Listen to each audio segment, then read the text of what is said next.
That's right. It is the morning show right here on ABC News Radio, KMT 1490 AM, live streaming to our Facebook, our Instagram, our YouTube Live, our Periscope TV, and our LinkedIn family.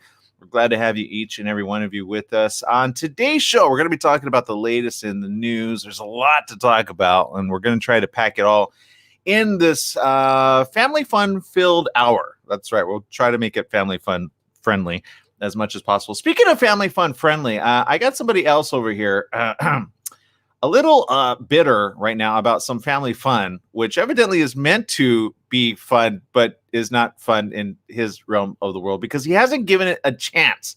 I'm talking about Jesse Sanchez over there. Good morning, Jesse.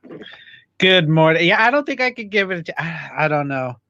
So, yeah, they're making a live action version of Chip and Dale Rescue Rangers.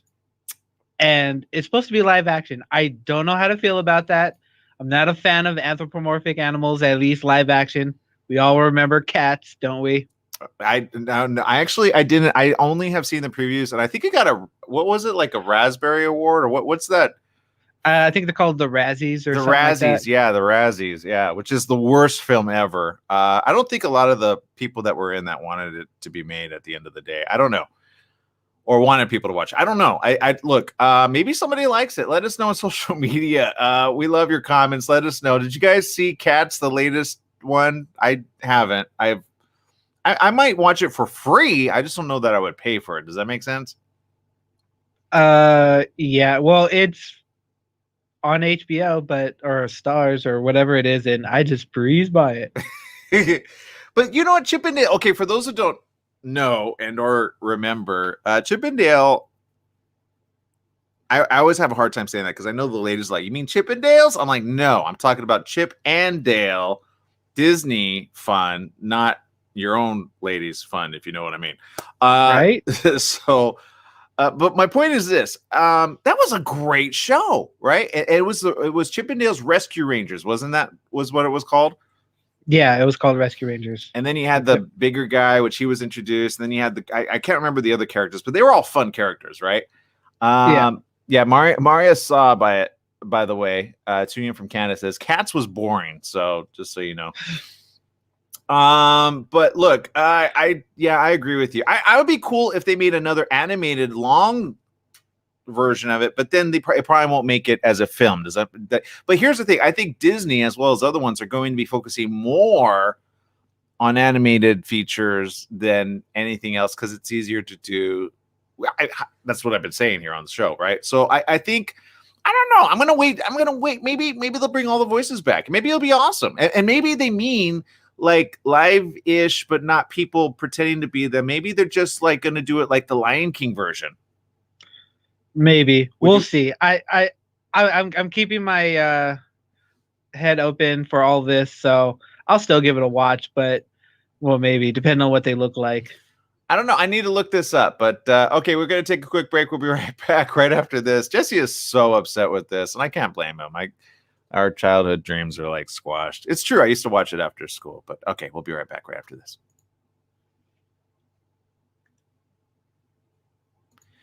All right. I promise you it's not all about just Chip and Dale's, people, but it really peeved Jesse off yesterday. I could tell. He posted it on Twitter. Go follow him, by the way, on Twitter. I tweeted it out. If you're not on Twitter, it's fun. We have fun over there. I am Jesse Sanchez, right? Yes. So go follow him. I tweeted it out, messaged it. Go give him a like. All right, let's see who's in the social media chat room. Let's bring it up here. Let's see. We've got Elisa over there. Says, good afternoon. So happy to be interviewed by you at La Femme Film Festival. Yeah, Elisa, doing some great stuff over there. Speaking of film, by the way, I don't know if you guys are aware. I know the majority of you are like boring because a lot of you maybe don't do film, but the American film market is happening once again. And anybody that's been there, I attend each and every year. I've been since the last, honestly, it's probably been about a total of 10 years, maybe 8 to 10 years. I lost track. Anyway, it's usually an event we all go to in Santa Monica. And for like a week, sometimes a week and a half, people from all over the world descend upon Santa Monica, pitching their film, showing their film, and trying to get their film either made with like people pre-distribution deals and everything. It's all online now, every bit of it. So nobody has to fly in, which I think is going to save a lot of companies a lot of money in the film world. And it's all virtual, literally. 10 seconds. So there you go. So it's such a weird world we live in, right? But I just applied for credentials because I just want to get them featured on because 2 seconds. It's the way businesses is going to be done. It just has to happen in order for money to move around the world. You have to meet virtually. So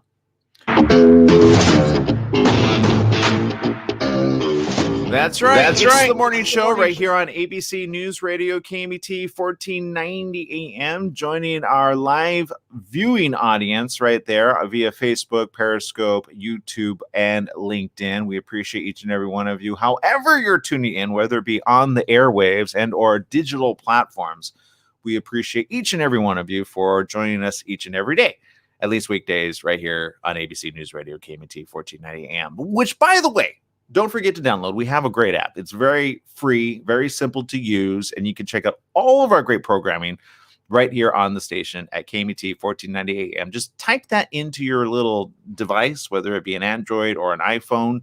Just punch it on in, download the app. It's free. Just remember, again, if you're going to stream anything, make sure that you do so via a Wi-Fi connection, because you don't want to pay for that big bill unless you have unlimited. And unless it's a great unlimited plan, which, by the way, I always forget to mention this. We're also on Alexa. We are. All you have to say is, Alexa, I want to listen to, I think, which is it? Is it KMET 1490 AM or is it, I think that's how it is. It's KMET 1490 AM. If you say that, it'll say, how do you want to listen to it? There's a couple ways to listen to us via the TuneIn app. I recommend the TuneIn app, by the way, which plays on Alexa. So don't forget, we're also on Alexa as well. Whenever I say that, Alexa goes, yes, can I help you? And I'm like, I'd like to buy. No, I'm just kidding. Cancel that. Cancel that. Cancel that. All right. You got to be careful with Alexa. Alexa's very ready to go at a moment's notice. How many here have an Alexa? I'd just like to find out through a show of hands via social media. How many of you have an Alexa? We want to know, because they have really cool devices. I no longer have an Alexa where I'm at, but I used to have one, and it was amazing. And then problematic whenever she'd talk when you were like, no, I'm not talking to you. Or that happens sometimes with Siri, right? Siri, you say Siri, and all of a sudden, hello. You're like, stop listening to me. What else are you recording? Now, the Android has this other one I can't even pronounce. But there you go. So we got Mr. Jesse Sanchez over there kicking it up in the room. Well, how's it going, Jesse? Good morning. It's going great, actually.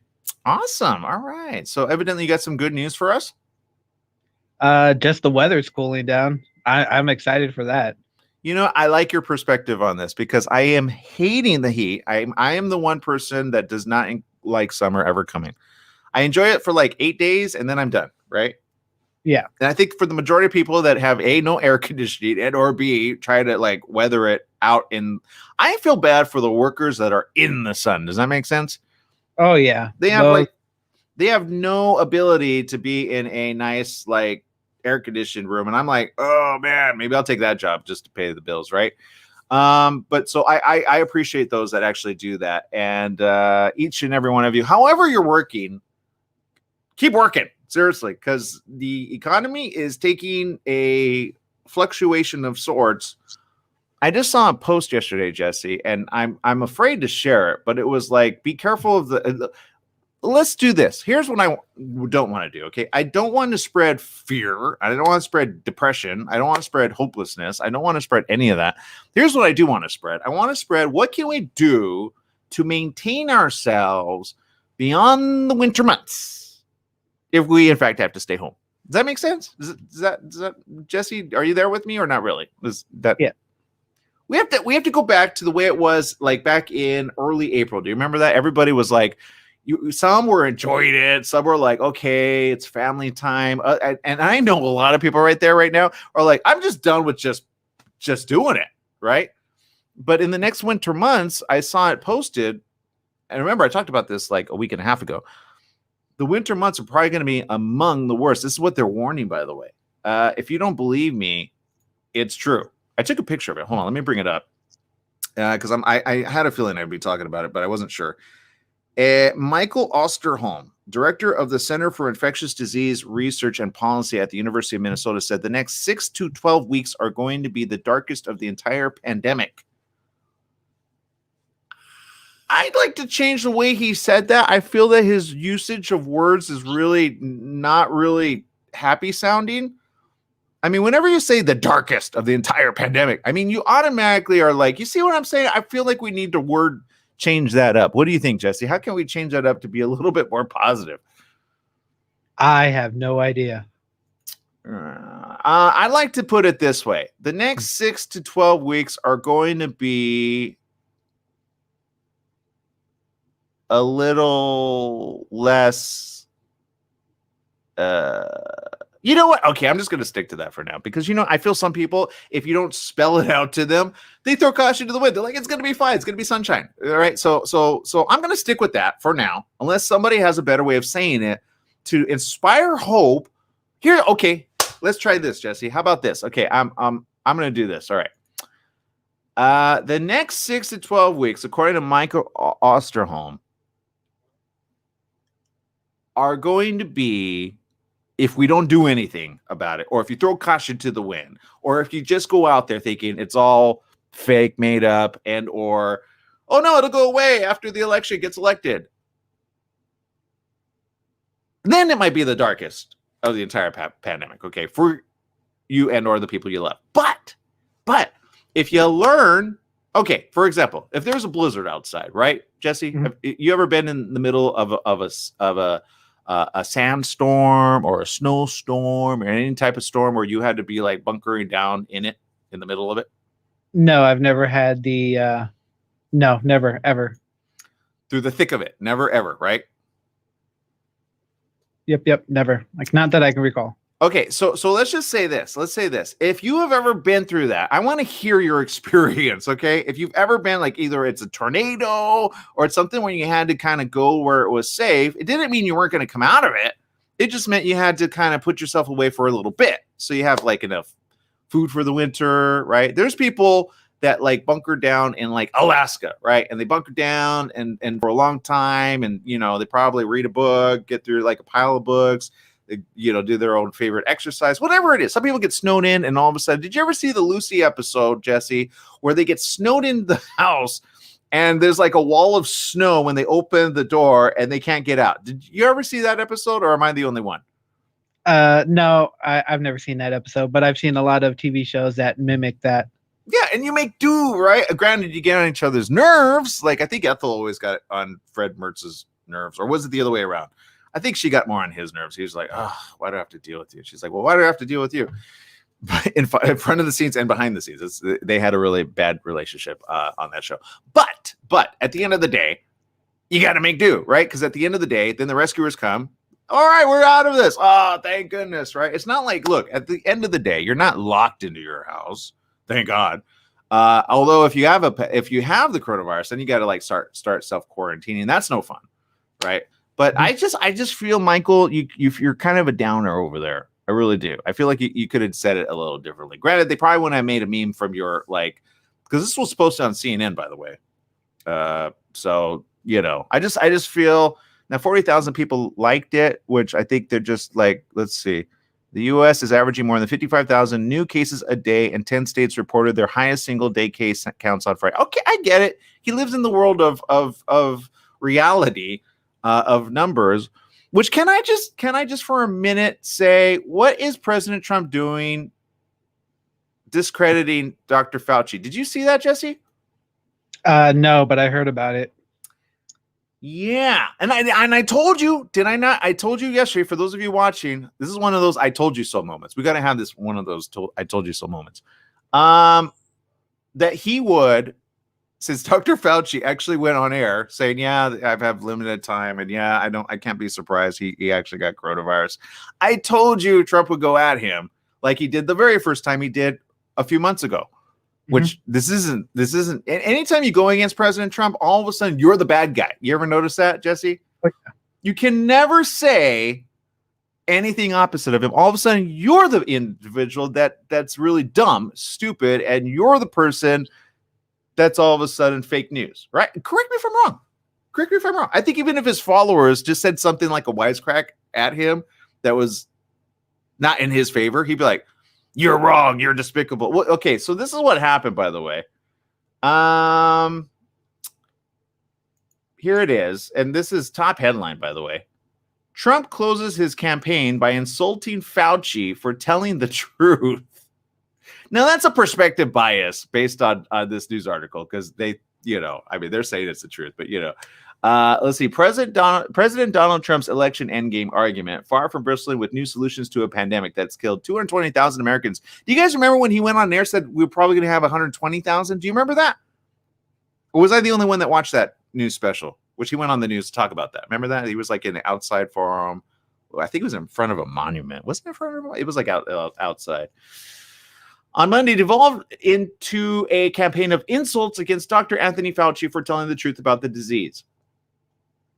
So these are the words he used, Jesse. And this is one thing that when I use these words at Trump, I get blasted by his little Trumpanites. You understand what I'm saying?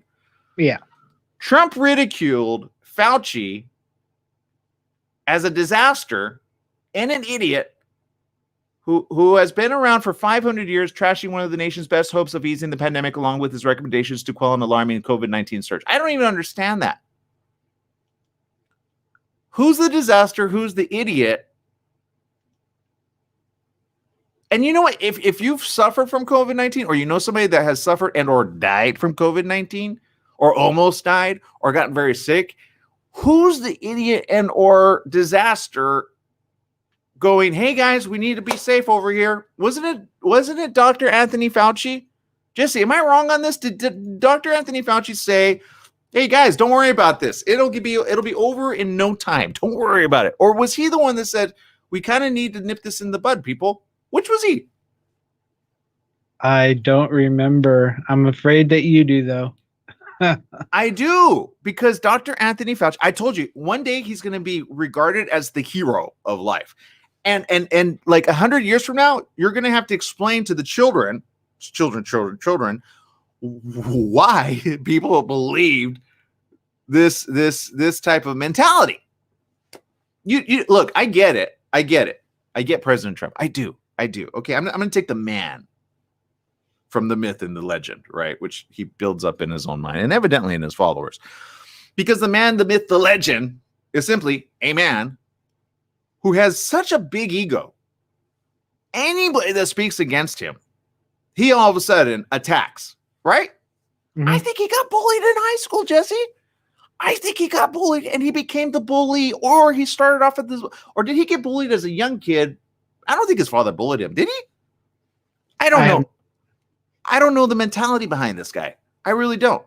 Because the guy is a bully. And what do we do with bullies? Well, lately, we applaud this bully, right? Correct me if I'm wrong, Jesse. We're applauding the bully. Yep, we're applauding the bully. We're applauding the bully, and we're making the bully, hey, bully, it's okay. You're funny. I like to be bullies to other people that are smarter than me, just to make myself feel better about myself. Because at the end of the day, that's what the DT, I'll call him the DT, not to confuse his followers, Donnie, we'll call him Donnie. Yo, Donnie, Mr. T Rump, D to the T Rump, which, by the way, I understand 50 Cent really likes you, so maybe we can make a music out of it. Look, my point is this: Donnie boy, Donnie, the man, the myth, the legend. Don't be the legend. I wouldn't want to die if I were you. I wouldn't want to die with this type of mentality of people thinking this way about you. I just wouldn't. That's all I'm saying. Okay, just do the right thing. Say, look, I'm upset he talked it bad about me, but what am I going to do? Maybe we need to get on the same page, because obviously, I don't like that he talks bad about me. But can you do anything? You have yet to get rid of him. And there's a reason why, because he's not going anywhere. I hope he doesn't, because then we all have problems, right? You want somebody that knows their professional field of expertise and can see it coming a mile away to say, hey, people, let's be careful. Okay, I get it. You don't want him speaking his mind, but that's called a dictatorship. You understand? You can't run a dictatorship in the United States of America. The people won't have it, or will they? Are they kind of choosing a dictator over reality?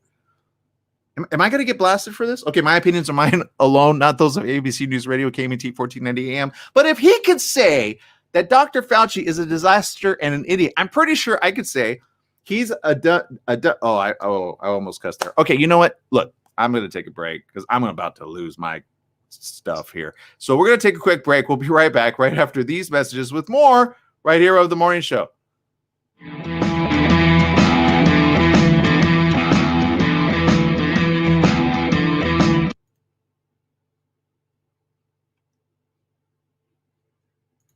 You know what? Bring the debate here to the station. How about that? Let's bring Biden and Trump and let me go at them. Wouldn't that be cool? Or just mano-y-mano.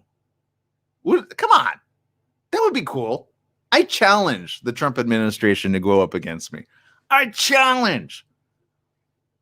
No? A debate or in the ring? No, as a debate. Okay. As a regular person who used... I think you could take... I used to admire the man. Donnie Boy. Did you? I did. In Apprentice. Used to admire the man. I never read any of his books, but I thought, you know what? That guy knows how to run a business. A country? I don't think so. Not to be safe, people. Which, by the way, I don't know if you guys saw this. He said if Biden wins, he's still going to run for another election in 2024. I say, challenge accepted. I think I could be ready to go by 2024. Money or no money, I'll run against him. I can't do it now because I haven't won any money. But my point is this, people. At the end of the day, T. Rump, I'm going to call him Donnie T. Rump because I feel he's more of a Donnie T. Rump now than the right guy. Because if you go against, let me see, what else did he say about this? I'm afraid to read it.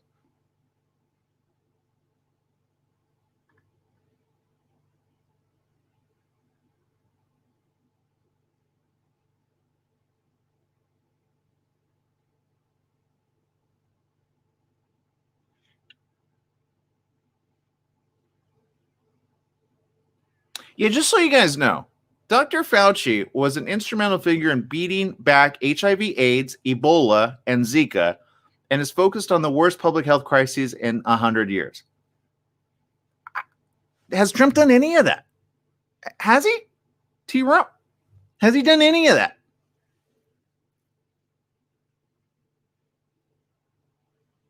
I'm pretty sure if T. Rump got Ebola, he'd suddenly say, Dr. Fauci, what do I do? Right? Or Zika or HIV/AIDS? Probably. So let's not believe the conspiracy theories because I've seen conspiracy. No, he created it. He wants people to.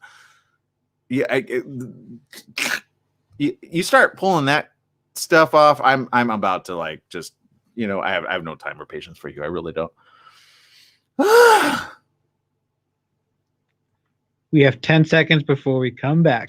I love this. Trump's fury reflects a difficult political situation. Well, you know what? Bring the fury to the fury because I got fury to share.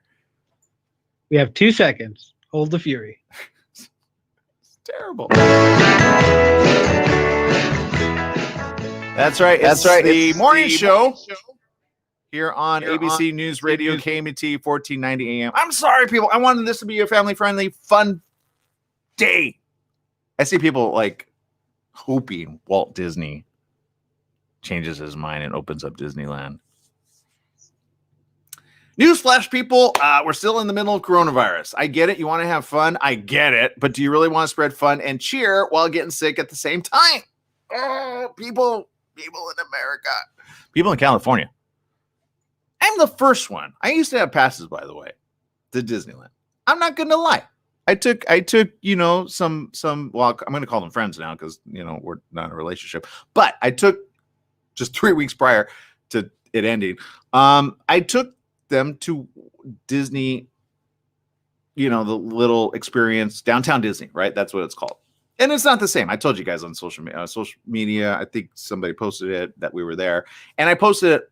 Well, I talked about it. I didn't post about it. I should have posted about it. And people would have been like, what? That went from happy to sad overnight. But my point is this. It was a happy day as much as we could possibly make it. Bought little Legos for the little guy. He was happy as could be. Restaurants were closed. It wasn't the happiest place on earth. It was more like the happiest place on earth. But you made do with it, right? Downtown Disney is still open, people. Disneyland is not open, but people don't always pay attention to the rules, right? And Disney trying to do the right thing. And I get it. The people that are hurt most are the people that were depending on the jobs being back. Back to reality, people. We're still in the thick of it. So there you go. You know what? Let's go to social media chat room because I feel like somebody in social media can at least put some perspective on this. People, please help me out because I feel so upset, so mad, and so angry. Not at any of you, but just at the dumbness that is called the president, the current president, right? And I hate to say this, but I'm going to say I had a dream last night. I had a dream, and in the dream, I was talking to Kamala Harris, and I was actually congratulating her. And I was telling her some stuff that she had to like be aware of. I said Trump's not going to like go down without a fight.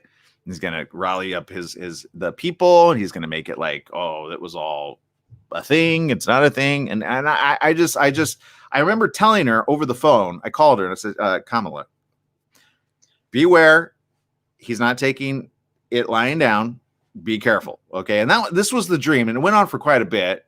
And then we met in person, and she says, oh, you're the guy. And I said, yeah, that's me. And so and then I woke up, right? But at the end of the day, I actually had a dream that Biden actually won. And I was like, I'm not going to lie. I was happy about it. But I told her, I said this, I'm going to go on record saying this, Kamala, just so you hear. I said, Biden's going to be in the next 4 months, probably incapacitated. His train of thought is going downhill quick and fast. You're going to have to become the president. You're going to have to move him out, and he'll be okay with it. I think he wants you to do the right thing. Right. I'm not against Biden. I just feel that's where we're going with Biden, but I know he'll do the right thing, and he'll step down and go, okay, I'm sorry. And my mental train of mind, I thought I was able to keep it going, because people see it. They see it a mile away.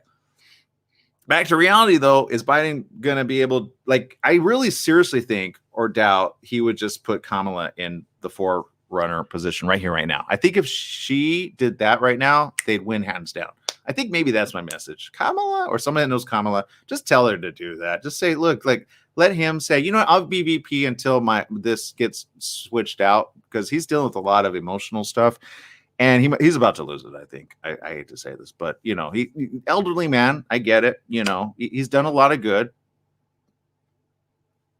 I may have disagreements of how he treats young girls and or young women, and I have a problem with that. I do. I'm not going to lie. I do. But Kamala over there, she's not doing anything bad, right? Not 100%? No? Okay, cool. So I think at the end of the day, if you have to make a decision for Kamala. There you go. I'm going to stick to that. I think that's what the dream was telling me, because her and I were having a really fun chat. She's a really great gal in my head of dreams. So I have a lot of dreams. Some of them are real, some of them are not, and some of them are just downright, who knows? But my point is this, okay, people, I'm pretty sure everybody at least feels good about Kamala, right? Wrong? Maybe so. I don't know.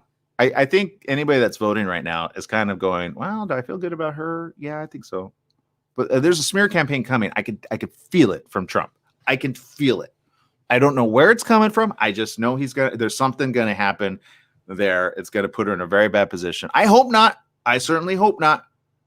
My working theory is, especially based on my dream, you got one or two ways, right? You don't have a third option. I wish we had a third option. I really do. Why can we not make a third option happen? Is that too difficult? Is that too difficult to run the race like for that? Can we extend it a little bit longer just to have a third option? Is there even a possibility of a third option running in the middle of this pandemic? I think there needs to be an independent that runs. There are a couple. Got it. But they're not getting fanfare? Got it. And there's no time? Wow.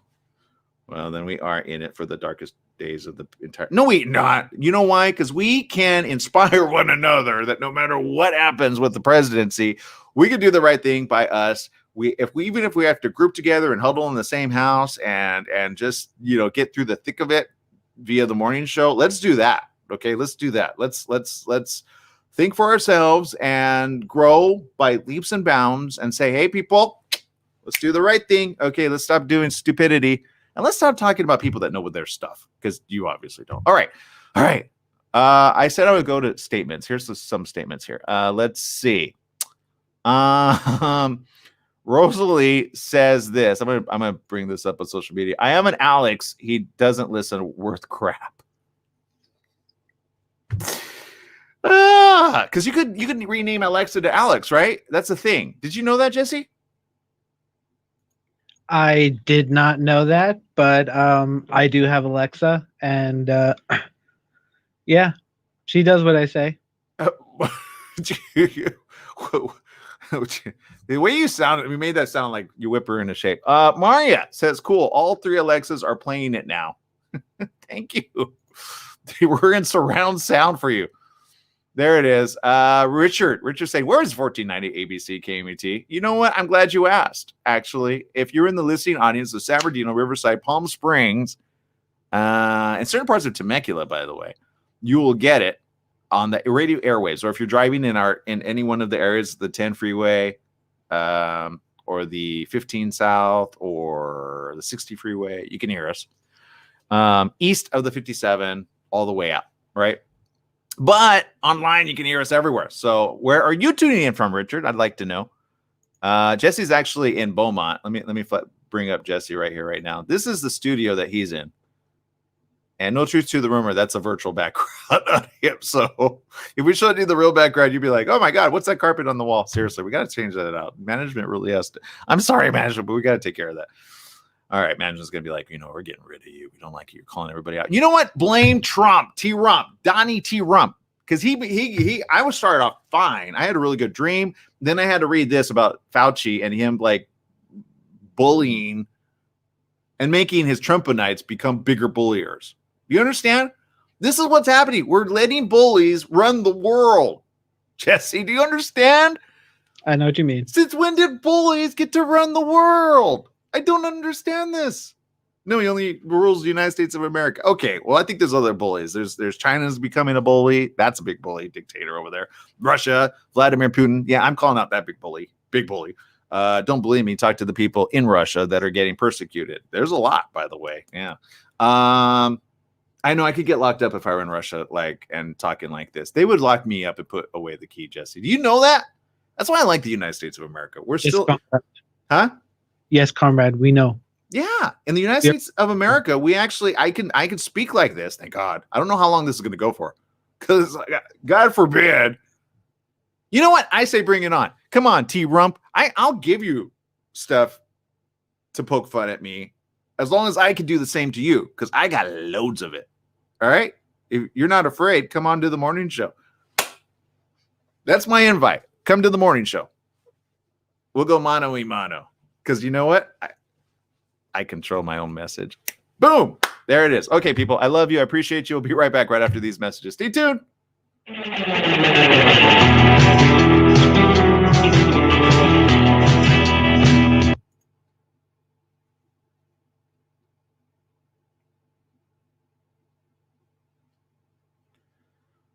All right. Oh, I just got worked up. I gotta work myself down. People, tell me something good, tell me something positive, or tell me just something amazing in your life. Let's see.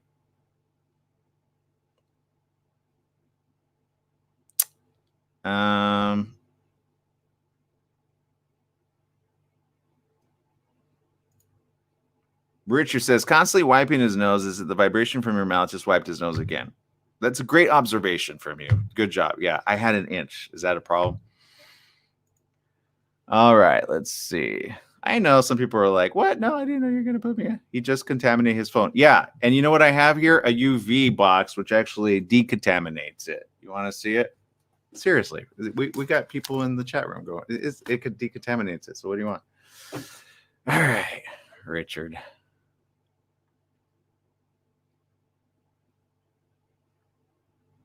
It's all right, Richard. I forgive you already.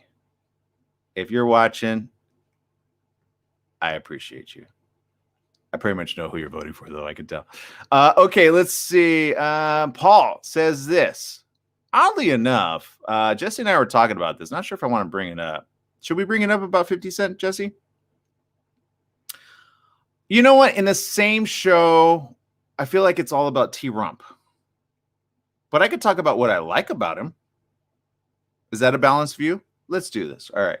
Can you believe 50 Cent is voting for Trump and has told his 25 million followers to vote for Trump? Unbelievable. Our black brothers are being shot in the back and our Latino brothers and sisters are being locked up in cages and he could vote for Trump. What the? Hold on. Which, by the way, back to the other guy who's talking about me touching my nose, Richard. If you have a good opinion, feel free to share it. I'll bring it up. Let's see, Paul, did you do a part B of that or just that?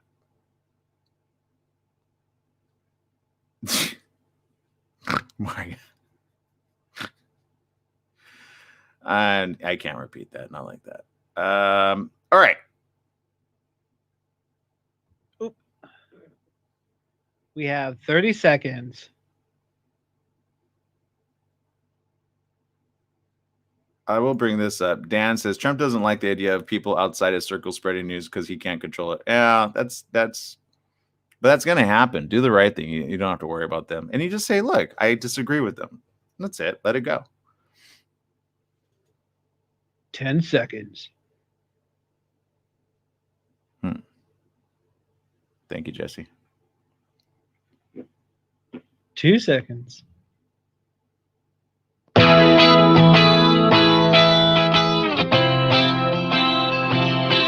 Welcome back. It's the morning show right here on ABC News Radio, KMET 1490 AM. We appreciate each and every one of you for joining us here on the morning show. Wherever you're tuning in from, we appreciate you. Whether you like, whether you don't like, I don't mind. As long as you tune in, I appreciate you. And if you have a different opinion other than what I'm spreading out there, bring it. I'm okay. Just beware. I might, bring some logic to the discussion, which I've done several times. And I want to bring a little bit of logic on this one too. Paul says this: can you believe 50 Cent, right, is voting for Trump and has told his 25 million followers to vote for Trump? Unbelievable. Our black brothers are being shot in the back and our Latino brothers and sisters are being locked up in cages, and he could vote for Trump. What the ... Which I'm going to give some perspective here. Okay, let me give some perspective. And I did not know about this perspective until actually it was brought to my attention as of most recently. I said, you know what? I've met 50 Cent. He's mostly a smart guy. He's made a lot of money. He's lost a lot of money. And don't believe me, he filed for bankruptcy. I think he was in the 100 million category, and then he went down to 30 million category. Okay. Now, what is he agreeing on? I actually completely kind of see his viewpoint. Doesn't mean I'm all pro-Trump, but it also doesn't mean I'm all pro-Biden either. Okay, let me give you some perspective on this. The reason, because you got to get the perspective. If you don't get the perspective, then you just spread more false information. And I'm all about getting both sides of the story. Okay. Here's one article. I'm going to go to Billboard. Okay, that's pretty obvious. Billboard. 50 Cent isn't a fan of Democratic presidential candidate Joe Biden's tax plan. So what's the tax plan? Here it is. The rapper entrepreneur posted a shot of a TV screen that showed the top tax rates in California, New Jersey, New York State, and New York City for Americans earning more than $400,000 a year, according to the tax plan proposed by the Biden administration. And then he went off, but the bleep, vote for Trump, I'm out, bleep, New York, the Knicks never win anyway. I don't care. Trump doesn't like black people. 62%. Are you out of your bleepity bleep mind? The Get Rich or Die Trying artist has rejected supporting Trump's presidential campaign in the past. You understand? He told James Corden on his late night show last year that he turned down Trump's $500,000 offer to come to his 2016 inauguration, saying all money is not good money. But in an interview in July with Billboard, he saluted the president's unapologetic demeanor and cited him as the reason he chooses to follow his blueprint, which 50 cents. Just make yourself $1. While many of his 50s fans criticize his stance on the issue and prioritizing over racial justice for black Americans. That's why this listener is very upset, by the way. Rightly so. Conservative political commentator Tommy Lauren welcomed him with open arms by commenting, "Amen," and "Welcome to the Trump train" on his Instagram post. Now, I'm going to go back a bit, all right, just a bit, put some additional perspective spin on this. Okay, give you an idea here. If you're making $400,000 and more, and you see a sudden 62% tax that you got to pay on your $400,000 or more, you're going to be like, what the what? Right? Which I agree. I think Biden's plan on that is idiotic at best. I really do. Oh, I know. I just called two candidates idiotic. I did call the other one. Did I call him idiotic? I did. No, I called him stupid. Okay. This one I call idiotic. And here's why. You can't do it, Biden. You just can't. Now, here's what you can do. And we've done it in our history. Okay. if you look at the history of the United States of America, it's not uncommon during really difficult times in our history for them to increase the tax rate of a certain amount. But let me put some perspective on this, okay? And some history lesson. Okay, this is history lesson 101. Nobody loves history lesson. I'm going to try to make it as fun as possible because I hate history as well. Congress enacted an income tax in October 1913 as part of the Revenue Act of 1913, levying a 1% tax on net personal incomes above $3,000 with a 6% surtax on incomes above $500,000. Okay, that was in 1913. Well, what happened to change the world? World War I came in. You remember that?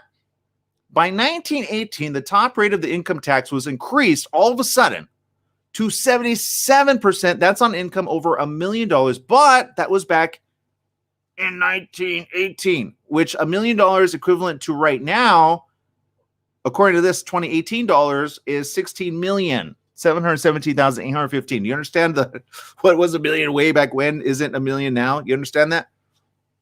To finance World War I. So talk about the very rich. Like, who had $1 million plus? We're very, very rich, right? But the $1 million plus wasn't like equivalent to 400,000 as of now. Do you understand that? The average rate for the rich, however, was 15%. Now, the top marginal tax rate was reduced to 58% in 1922 to 25%. That's called, oh, we're past it. We're doing good. In 1925, and finally to 24% in 1929. It's not bad. Right? We were out of that. But then what happened? In 1932, the top marginal tax rate was increased to 63%, and that was during the Great Depression. And it steadily increased, reaching to 94% in 1944. But it was on income. Remember, put some perspective on this. Over $200,000. Okay, stop before you think. You go, see, it's the same thing. It's not the same thing. $200,000 in 1932 to 1944 is equivalent to today's dollars, approximately $2.8 million. Do you understand the difference there? Now, during World War II, Congress introduced payroll withholding and quarterly tax payments, and the rest is history. But my point is this. During times of uncertainty, it is not uncommon to do this. But to the average person, 400,000. I agree with 50 cents. And I don't make that much money. I don't even come close to it. But if I made that type of money, well, here's the thing. People forget about this. There are tax shelter programs out there. You create a nonprofit, you put it in there, boom. You put it into a kid's name, boom. There's so many new places that you could hide your money. I mean, look at President Trump. Where did he put his money? Offshore accounts. Don't believe me? Look it up. My point is this, people.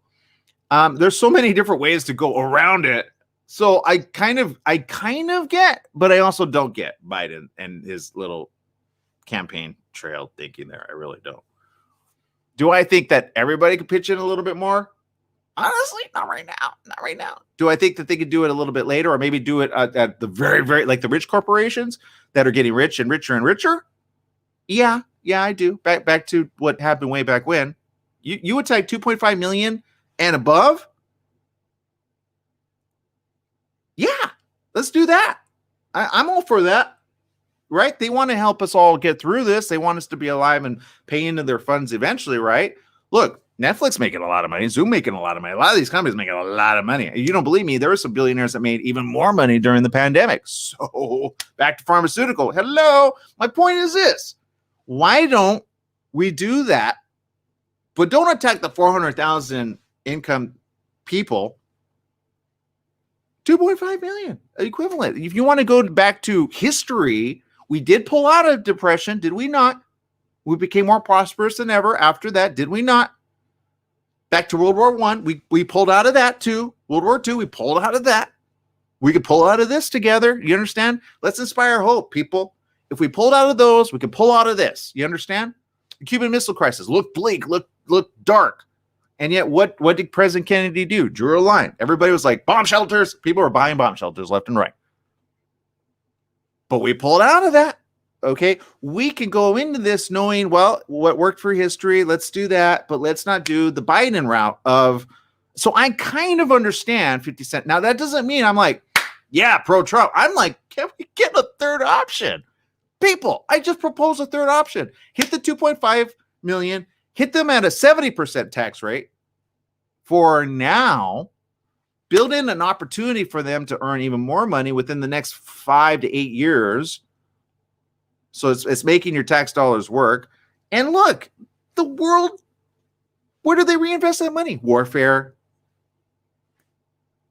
So I can't control where the money goes. And hopefully we don't go into World War III. China and India look like they want to go, and the U.S. already. You see where I'm going with this? Do you see? But look, we can avert all of that. Let's buckle down. Let's do the right thing. And hey, yeah, the big boys, they can afford to, like, you know, help out the rest of their community. But don't pull it from the bottom guy. Even, and I get it. Many of you are like, no, but anybody 400,000 more. That means now they're at what? What's the number? 170. So I can't blame 50 Cent for trying to hold on to his money. I really can't.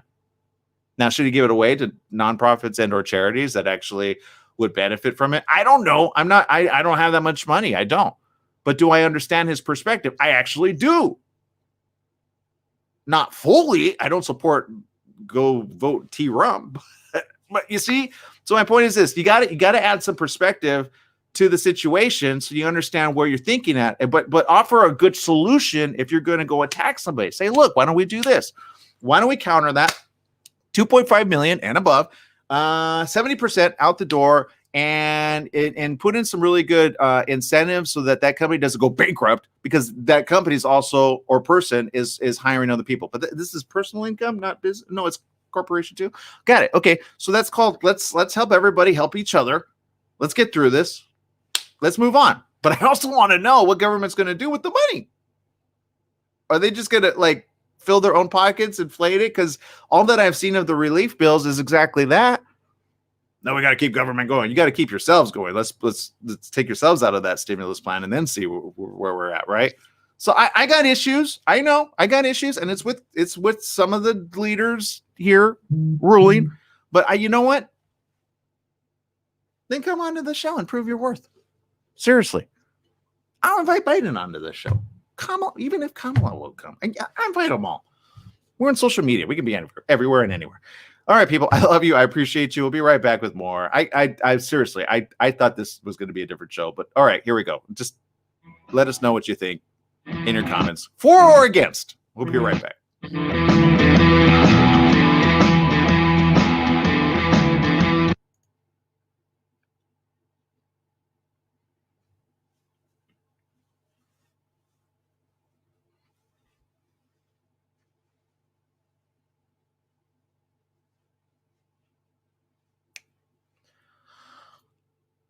All right, let's see, people.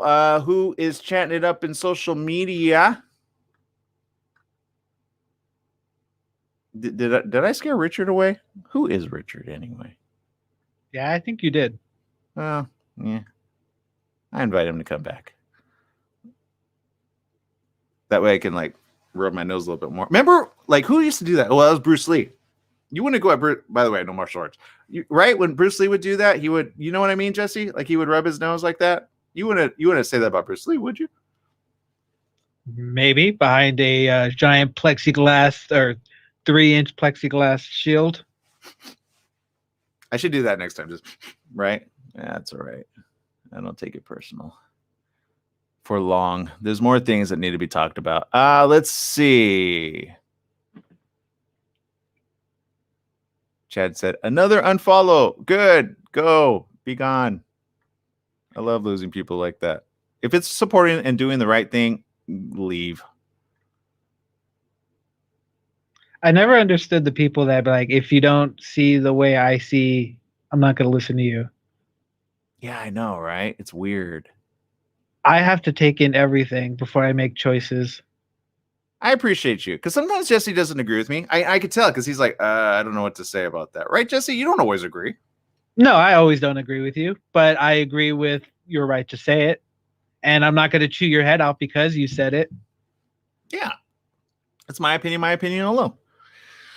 But I like to feed a little bit of like perspective into people. And sometimes there's been things where you're like, well, I didn't. And then you're like, I get it now. Right. It's all about seeing things from somebody else's point of view instead of yours. Yeah, thank you. Thank you, Jesse. Because the hero to me is the villain to you. Exactly. Let's see. Stephanie Reed says this. I would be all for that. I know I heard the Terminator of Arnold Schwarzenegger might run in the next election. You know what? I could see him take it. I applaud that decision. That'll be interesting. I mean, I don't think people were happy with him running California, so I don't know how that's going to roll, but, you know, it is what it is.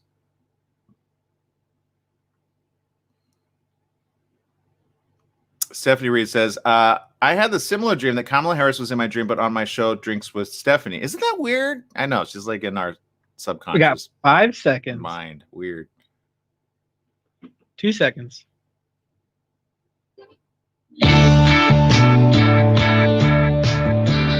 Welcome back. The morning show right here on ABC News Radio, KMT 1490 AM. Joining our live streaming audience, Facebook, Instagram, YouTube, Periscope TV, and of course, LinkedIn. Thank you for joining us.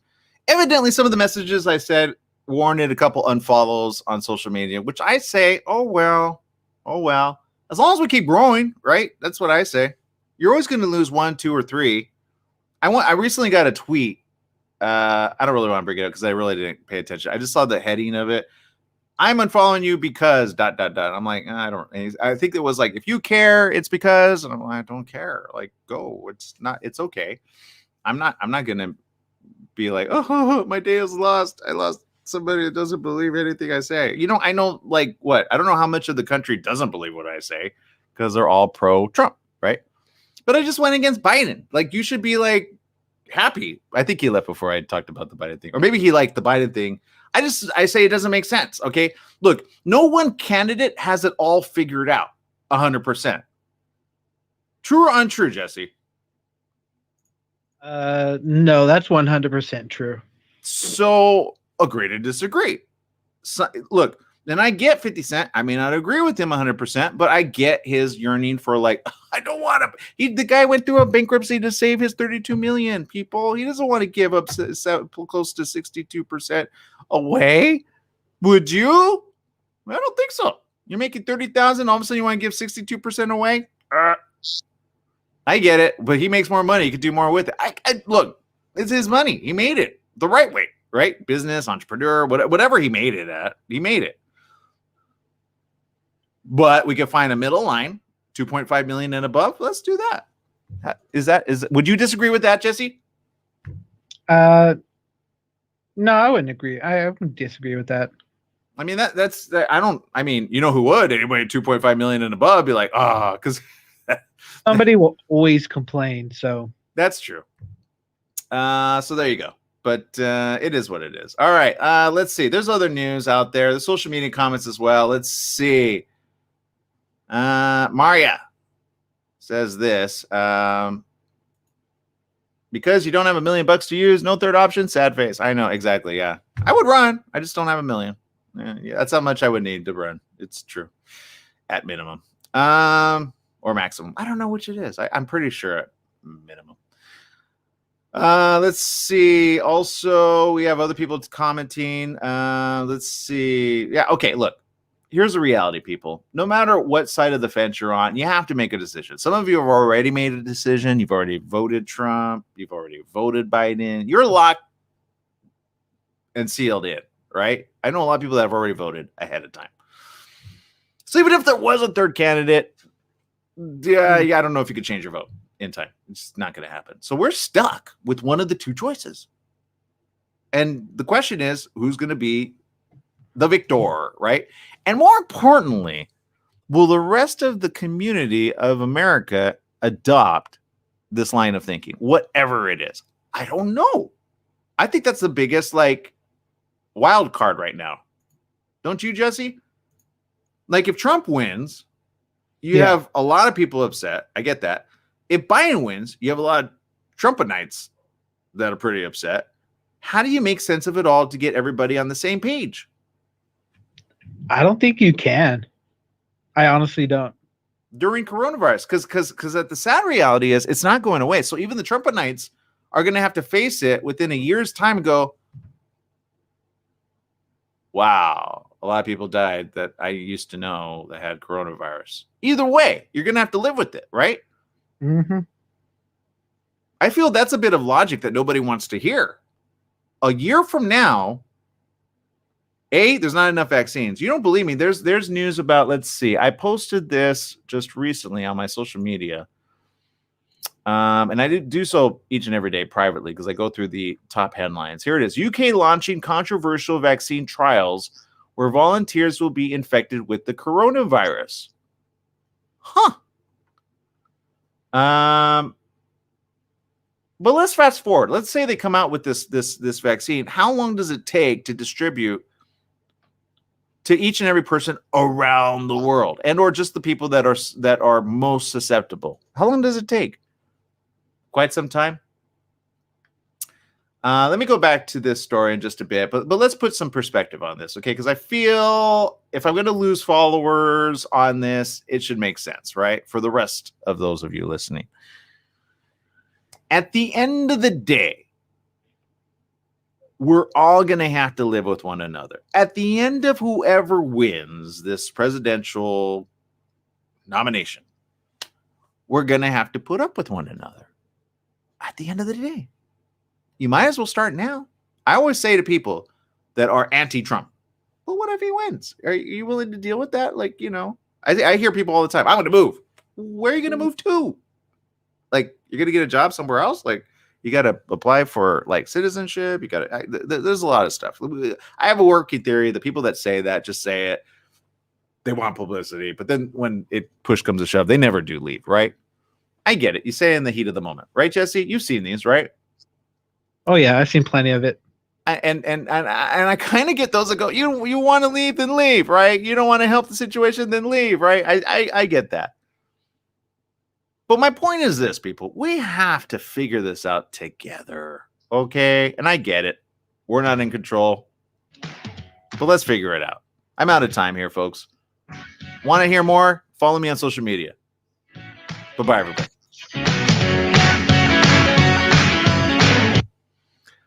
And for the rest of you tuning in, look, I appreciate you. I really do. There's a lot to be said. I'm not going to lie. Sometimes I'm like, who just dumped me as a friend? That's okay. Unfollow. Better to know where I sit than me pretend to be happy, right? Or pretend to be like all pro one candidate over the other. Look, if Kamala was like the sole runner right now, she'd have my vote. She's not. She's kind of tied with the other guy, and I have my reservations on the other guy. I do. Agree to disagree.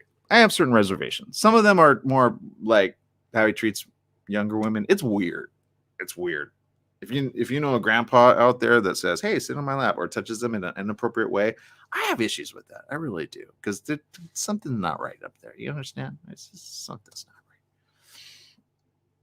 Am I choosing the better of the two candidates by going? Well, I don't know. I don't know. In some ways, Trump makes sense. There's some things that his administration, not just Trump, the administration have adopted that makes some sense. So you got to go, well, what we should do a pro versus con. Not who's conning us, just pro versus cons list. Maybe we should do that here on the show. Is that would that make sense? No? Agree or disagree? Okay, fine. Look, in the reality of it all, people, here's at the end of the day what I stand by 100%. Give me $1 million, I'll run against both of them, seriously. But there's not enough time. So you have to make the decision, right? You have to be forced with the decision of who to vote for. And you got to go, unfortunately, with the lesser of two evils. True or true? True? I think true. I look, agree to disagree. I get it. Some people are like, no, Biden is amazing. He's the hope for mankind. And then others on the opposite side, no, Trump is the hope for mankind. Vote for him. So it's just like, but let's look at the facts, shall we? Just look at the facts. That's it. All right. That's my conversation about Trump. I want to focus on something that I think each and every one of us need help in. Okay. And it is this.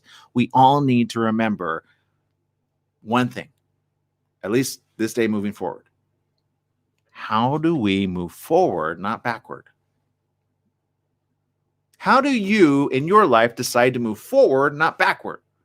It's okay to look in the rearview mirror and look backward to see how far you've come in order to see maybe a car that's ready to like rear end you. Oh no, but you got to move forward some way, shape, or fashion. You have to make a quick decision to either speed up, go left, go right, or do something to avert the disaster. I know I've had this multiple times. One, I didn't see coming, and two, that I saw right behind me. Oh my goodness. Like I just glanced and there it was, a car tumbling at me. Speed up. Right? That's what I did. So sometimes you have to look in the rearview mirror, but you don't want to reverse it and go back there as there's an accident happening behind you, or it's called your life. Sometimes the life behind you is the accident waiting to happen. You got to speed up, keep going forward, right?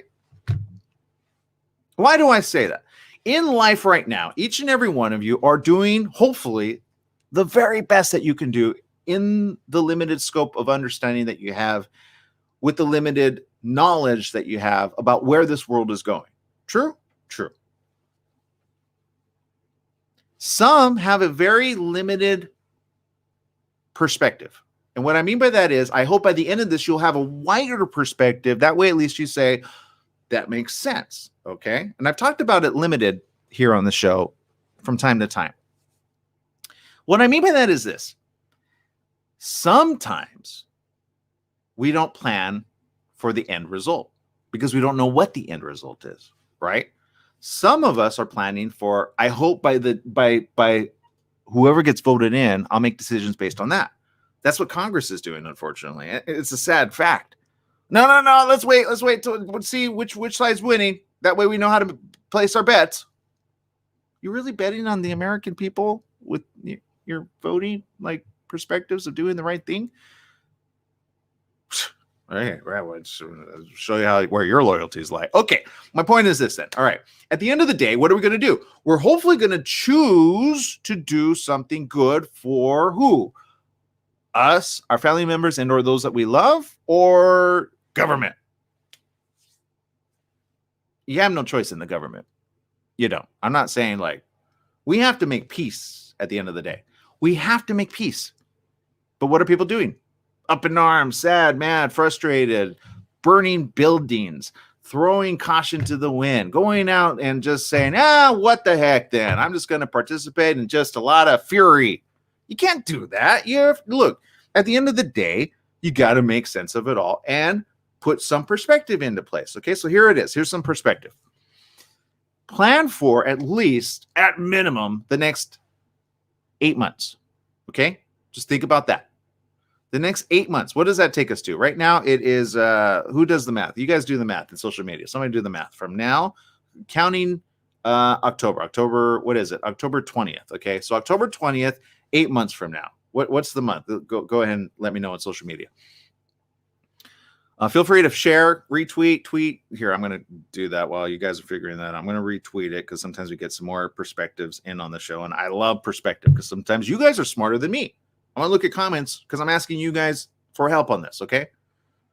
But I'm going to give you a challenge right here, right now. Next, prepare for the next 8 months, okay? Now, I want you to answer these questions for yourself. Ready? May? Okay, till May. That makes sense. Springtime, right? Because I get this over the harshest of winters. I said this already. I said the cold, the flu season is going to exacerbate coronavirus. Don't believe me. Just then don't believe me. But let's put some perspective on it. If that happens, what are you going to do from here till May? All right, here it is. What are you going to do for your family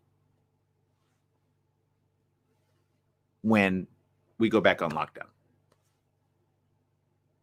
Have you thought that far ahead? I have people telling me, don't scare me, don't frighten me.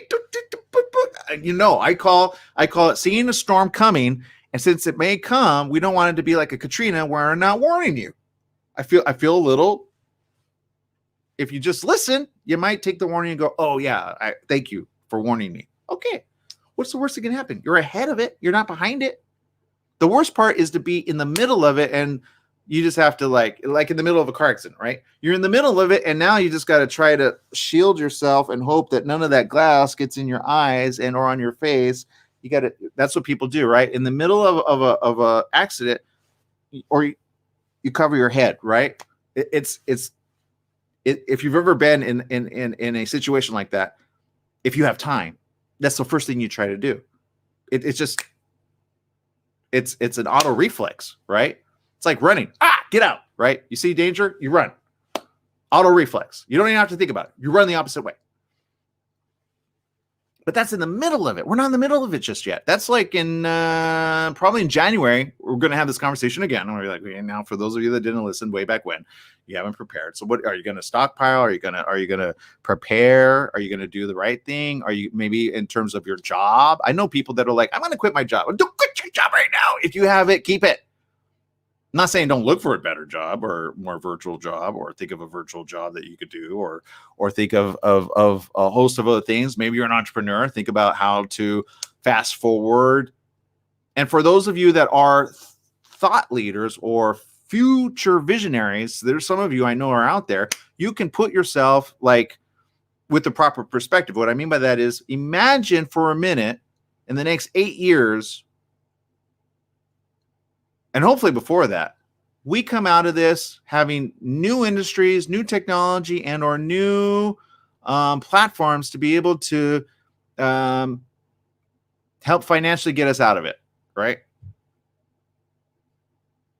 Well, don't wait till the 8 years. Do it in the less than a year, okay? Just be like, what could I do in less than a year that would push us forward rather than backward? Let's not go backwards. Let's go forward. I ask Congress this and all government all the time, but evidently nobody's listening. Seriously, I need a connection to somebody in government. Just send them this short clip. I know I talk a lot. Okay, back to perspective. So what are you going to do for your family for the next 8 months if you're having trouble paying the bills already? Call up a family friend, call up somebody that you know and say, hey, can we pull our resources together? I have a feeling this is going to go down this way. I just got off the phone with somebody 2 days ago, all right, which I warned 3 weeks ago. I said, look, because they were about to like buy a very new property, a new house. I said, why don't you just wait? Just wait. What harm is it going to? Just wait. Well, no, financially, I want to do it right now. I said, okay. But if this country goes in a tailspin, which is what I see happening, financials are going to start drying up. True. Creditors are going to have a hard time lending money. True. Nobody's going to want to lose their money. True. And regardless of who wins, everybody's at a standstill right now. Why don't you just wait till the opportunity arises? I can almost guarantee you're going to get that property at a much lower rate than you are right now. Now, the conversation kind of drifted a little back and forth. And the next week, they were planning on selling their home, right, to be able to buy this new purchase. As of 2 weeks ago, I'm happy this person made the decision to say, you know what? I decided to hold on to what I got because I'm seeing what you're talking about now. And it's starting to go. Now, back to things we don't want to talk about. World War I, World War II, the Great Depression, the Great Recession that we had earlier. What was that? A little over a decade ago, 2008, right? We pulled out of all of them. We could pull out of this one. That's the hope that I'm here to spread. I'm here to spread that if we do the right thing, we buckle down right now, we make the decisions to get over it, get over that hump that we're currently trying. I think we're at the beginning of the hump right now because the next 8 months is going to be very difficult. You don't believe me? I'm going to bring up this because some of you weren't here when I brought this up. Michael Osterholm, director of the Center for Infectious Disease Research and Policy at the University of Minnesota, said the next 6 to 12 weeks are going to be the darkest of the entire pandemic. He says 6 to 12 weeks. Okay. Now, can somebody do the calculation on that? What's the 12-week mark from now? Somebody help me on social media. What's the 12-week from October 20th? I'm not sure when he came out with this. I believe that takes us beyond, let's see, 4, 8, 12. That's 3 months, right? He's saying 3 months. Be prepared for 3 months. So that takes us November, September, October. I'm terrible at my math. November, December, January. Okay. We agree to disagree. He did it shorter time because it's the winter months, people. It's the winter months. Cold flu season coming up. Like I said. How are you going to protect your family? Well, if you're at high risk, get your flu shot. Okay. If you're at high risk already, get your flu shot. That's what I can recommend. Get your flu shot. Just get it. Better late than never, right? Get it. If you're at high risk, okay, I'm not recommending everybody get one. That's a personal decision. But if you're already at high risk, even the flu, if you don't believe me, look, the flu, the seasonal flu, okay, let me just put some perspective spin on this. Seasonal flu deaths, not coronavirus, okay, in 2019 killed an estimate, let's see, in 2017 to 2018. Hold on, I want to see if this is US and or yeah, this is just the US. Okay. Actually, they have it all the way back to 2010. Actually, you know what? This is good because so many people say it's just like the flu. Actually, it's worse, but let me give you the numbers. In 2010, because it's a short amount of time, let me give you an estimate. In 2010 and 2011, the estimate symptomatic illnesses were 21 million estimated, right? Medical visits of those were about 10 million. Okay. Hospitalizations were back in 2010, 290,000,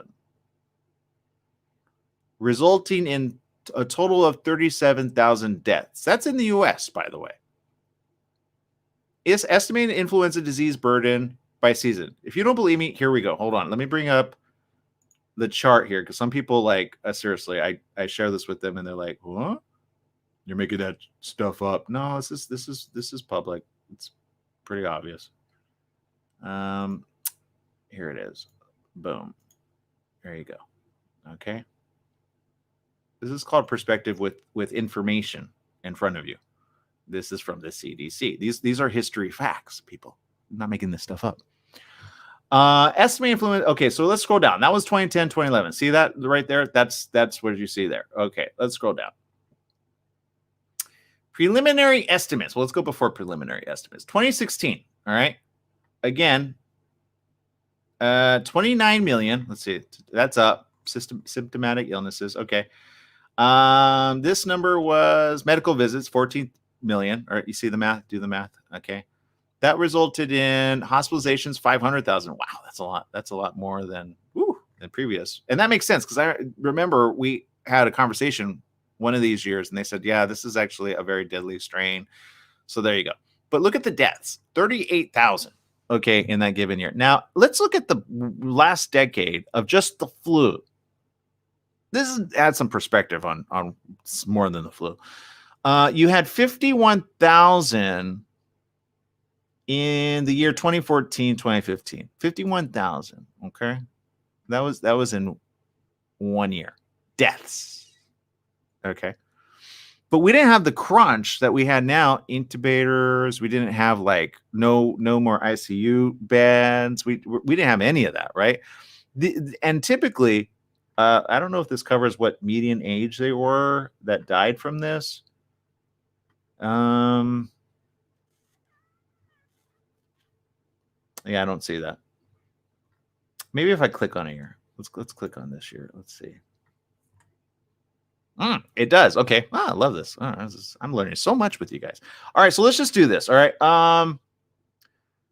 Estimated rates of influenza. This was in 2016 and 2017. Actually, let's go to the worst year because I liked it. Let's see. What was the worst year? Deaths 61,000. 2017, 2018. Wow. Okay. Let's go there then. Here were the age groups. Okay. Well, you could already do the math. 65 and up, 50,000 died from the flu. You see why I'm saying get your flu shot if you're at risk, 65 and over.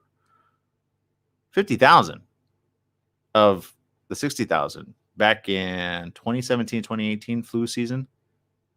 Winter months, people. November, December, January. Do you see why he's saying that?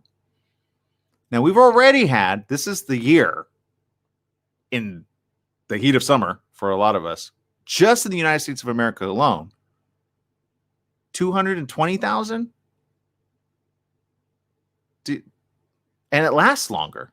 You understand? And the asymptomatic whole situation is a longer incubation time. Do you understand where I'm going with this? So this is why I say, people, you got to be careful out there.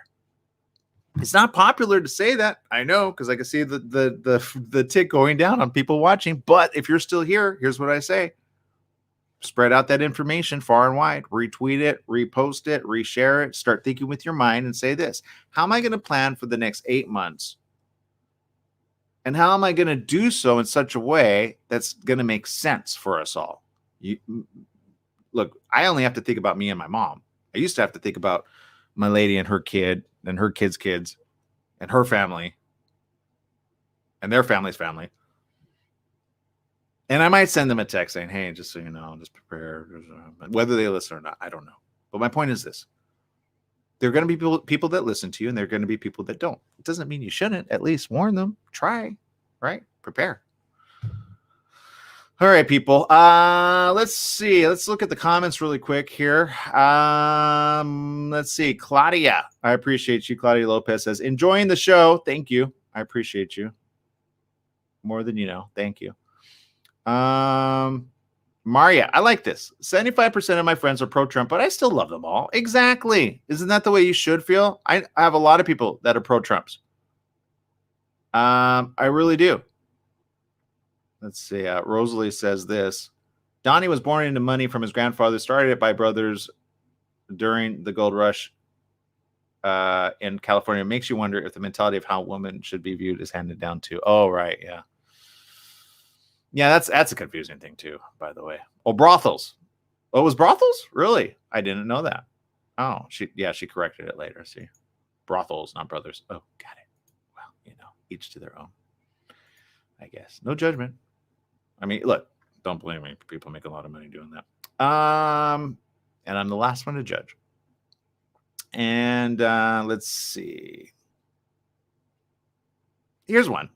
Maria says this: change one negative thing in your life. Think good thoughts and do good things in life. The rest follows. Then you get a happy life. Don't stress over the little things you can't change either. Move on. It can only get better. Thank you, Maria. I love that. See, that's proper perspective. No matter what you're warning yourself about, you still have some change in the mentality of train of thought that you currently have, right? I'd like to talk about that just for a minute, Maria. Thank you. I appreciate that. And here's what it is. No matter what life is throwing you right here, right now, no matter what you feel is bringing you down, sometimes the only thing to bring you back up, change your perspective. That's it. All right. I love people and friends and family members that say, hey, you know what? It's not all that bad. It really isn't. We're safe. I had this conversation with my mom. I ended the show and I was like, ugh. And she was chipper than a chipmunk. Seriously. She was the chippiest chipmunk that ever lived. Say that 3 times fast. And I was like, well, wait, why are you so happy? I just feel things are going to get better. And you know what I did? I said, good job. Because I'm always the one trying to remind her. And granted, I had a little bit of a woe is me moment, but her moment helped me put back into perspective something that I already know about where we're going. We're going to go, at least we can't go down. We really can't. I think we're smarter for knowing coronavirus is around, and we're getting to the smartness of it all. And there are industries and people just saying, I don't care what happens in the presidency. I'm going to care about what I could do to help my fellow men and women. And some of the women are saying, I'm just trying to help my family, right? And my fellow man, because women are much more powerful than men right now. I'm sorry, but it's just true. Oftentimes, rarely do you have a man pulling day shift, night shift, midnight shift, and then full night shift during the weekend without any time off. I'm pretty sure I'm not the only man that feels that way in the room, right? If there's any men that feel that way, you know what I'm saying, right? There's very few men that can hold a job, hold down the family, hold down everybody all at the same time, all in the same way, all in the same fashion, and keep moving forward. You don't believe me? There's kids right now at home trying to learn, and you're trying to keep the family going. That's why I say government needs to step up. Seriously, there's only so many people that could do so much during, like, we got to figure it out, people. Stop buying votes. Stop voting for people that buy your vote. Get people that are in there to do the right thing, to earn your vote eventually. I think they need to do it, not a 4-year term. They should do a month-to-month plan, right? Let's check the estimate of people's like popular. Oh, they do that already? Yeah, but you can't vote them out, right? You can impeach them. Okay, whatever. My point is this. How long did that try? And that hasn't lasted, right? So look, my point is this. Maybe not a month-to-month, but do a year-to-year plan. You know, businesses do that. It's called a SWOT analysis. What is it? Strength, weaknesses, opportunity. What's a SWOT? It doesn't matter. It's been so long since I've done one. But my point is this. You typically do that with your employees, right? You figure out where are they at, where are they going. Why can't we do that with the CEO of our oh, because he's not a CEO. Because this isn't a business, people. It's people's lives. That's what government's for at the end of it all. Keep us safe, keep us protected, keep us going, keep us moving forward, not going back, move forward.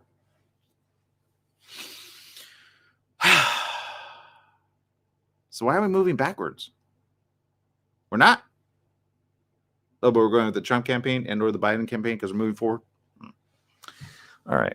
Well, okay, I've got issues then. Because I feel instead of moving forward, we're going backward as a nation. Do you agree or disagree? Does it matter what I think? No. Should it matter what you think? Yes. Think about the next 8 months. That's all you have or can control. You can't control what Trump does. You can't control what Biden does. You can't control what they do.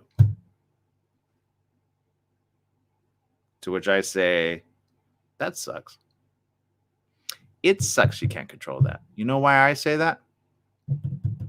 I feel we can control it eventually.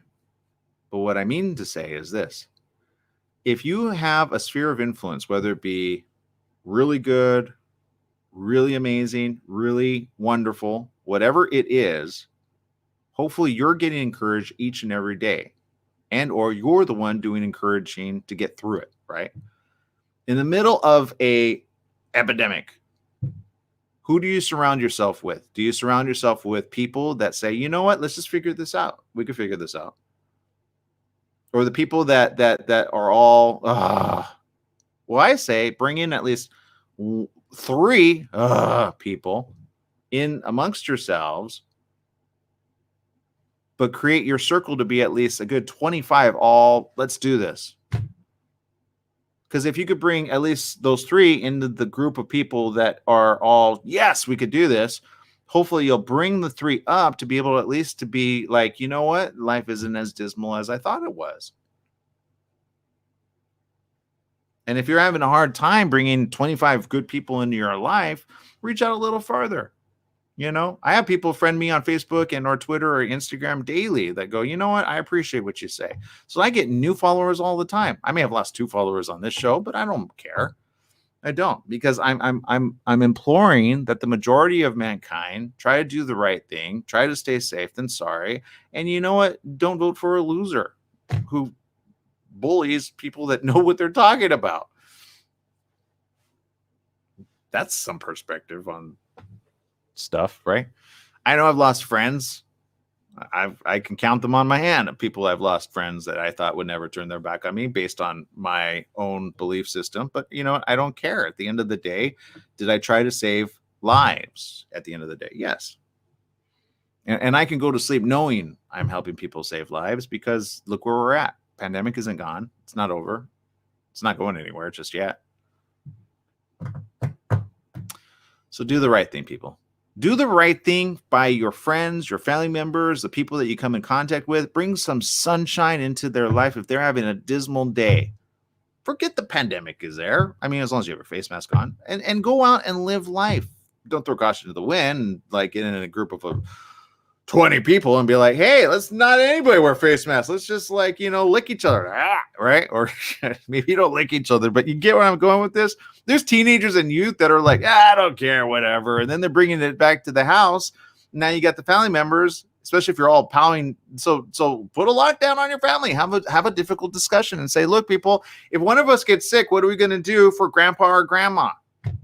If one of us gets sick, are we going to isolate? How are we going to isolate this, right? Have that discussion in front of all the family members, make everybody accountable and say, look, if one of us gets sick, it's like a zombie apocalypse. If a zombie apocalypse, somebody gets sick, does everybody want to know who got bit in the event that in 24 hours they're going to go bite everybody else? I would certainly hope so. I certainly would hope. But, we all know in the movies, when you get bit, you don't want to tell any of your family members, right? But look, you're not getting the zombie apocalypse like virus. You're just getting the majority of you are going to get okay from it. Okay, let's focus on that. The majority of people are going to get okay from it, but people are going to get a little panicky when they have a cold or a flu. And now people are going to wonder, do I have coronavirus? And a lot of them are not, but the flu also does kill. It does. Don't believe me? Look at that number that I just posted. I think minimum was in 1 year was 20,000, right? Let's see. Let me look back at that. It was minimum. Okay, we had a lull in 2011, 2012. There were 12,000. So at minimum 12,000 a year and as much as 61,000 just from the flu. Okay.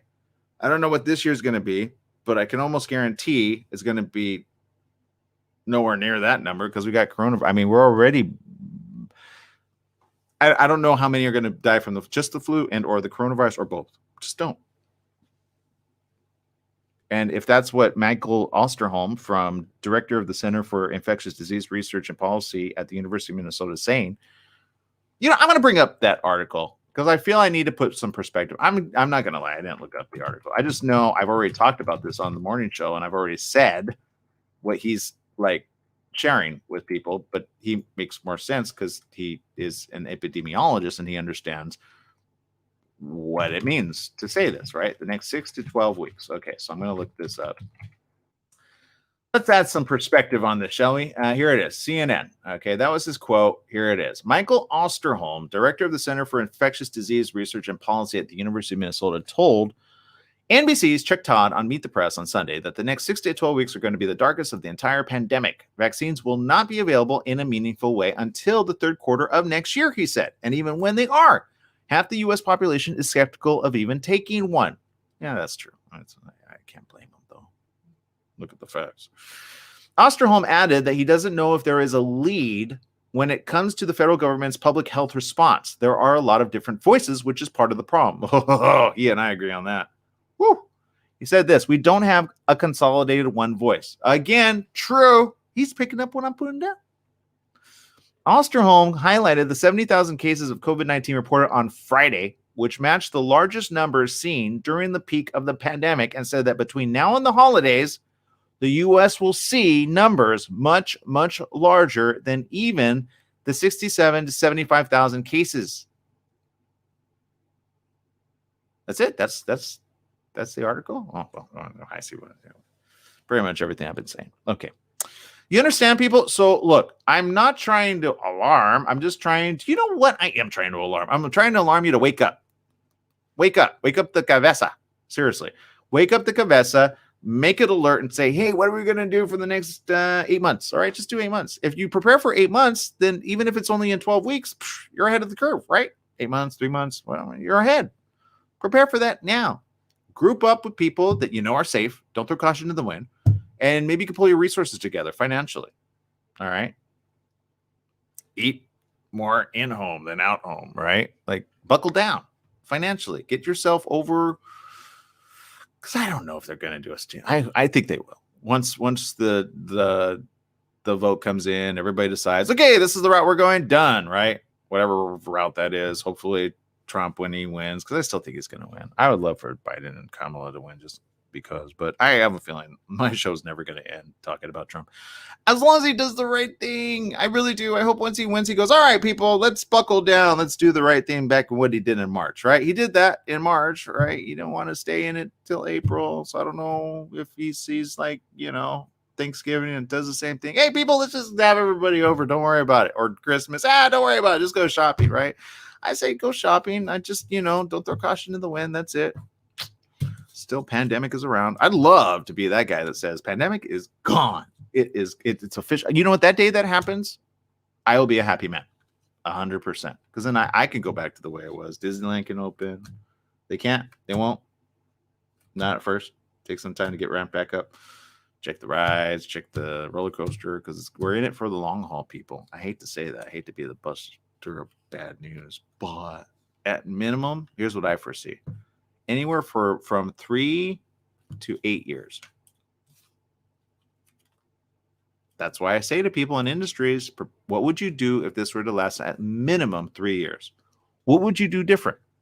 I talked to a filmmaker, host of about 50 people, and I said to them this: what if the pandemic lasts longer to about another 3 years? What would you do different to go back to work?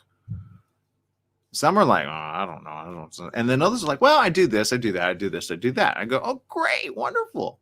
The film festival, like, well, let's just do a hybrid model. If we can go back to the theater, then we keep the online model, but we do the rest. Like, and I say, you know what? Thank goodness for technology. There are so many industries that if you adopt the technology, amplify the technology, and then when other people finally get over their own selves and go, okay, we're in it for the long haul. At least I still have online capability.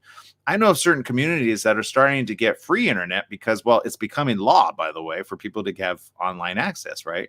So, there's opportunities there. If you're in the internet community of the world, there's opportunities there. If you provide internet, you can provide more internet. And I think it get reimbursed for it, at least from government for now. But my point is this, people, there's a lot of opportunities. Back to the Great Depression. The Great Depression, let me pull up something of opportunities that came out of the Great Depression just to inspire some more hope, okay? Because sometimes we have to look at history to say, well, we got past it. We didn't die from it, right? Maybe you and I weren't alive, but we're here, right? So let's focus on that. Great Depression opportunities. Okay, let me see here. Here's the top headline. Economic opportunities for Americans were greatly influenced by the Great Depression. In the late 1930s, American capitalism basically stopped functioning. For more than a decade, America's free market economy failed to work at a level that allowed most Americans to achieve economic prosperity. Okay, Mr. Downgraded history buff over there at Lopez6 greatdepression.weebly.com. I'm going to scroll down. Let's look at success stories. Yeah, let's look at that. 5 Great Depression success stories. Okay, here they are. Let's go to number 5. All right, let's see. Here we go. This might inspire somebody out there. I think focusing on failures of other people is good up to a point when you find the success that they found. Nobody ever finds a success in the first time around. They just don't. I have yet to see somebody. Usually they have a lot of failure before they have success. And to the ones that do have success right out the door, I say, good job. You obviously getting information from somewhere that's really good and or reputable, and good job. Brewers. The Depression was hard enough for most companies, but the nation's brewers had it especially bad. Sure, money was tight. Brewers' core product, beer, wasn't even legal. During national prohibition from 1920 to 1933, many of the country's breweries closed their doors for good. According to a 1932 congressional hearing, there were more than 1,000 breweries before Prohibition began, but by 1932, there were only 164 that could be ready to make beer again. It's funny, I thought about this the other day. Any business that can at least not go away, but consolidate and still stay through the thick of it, all of your competition is going to be gone within the next 8 months. It's sad but true.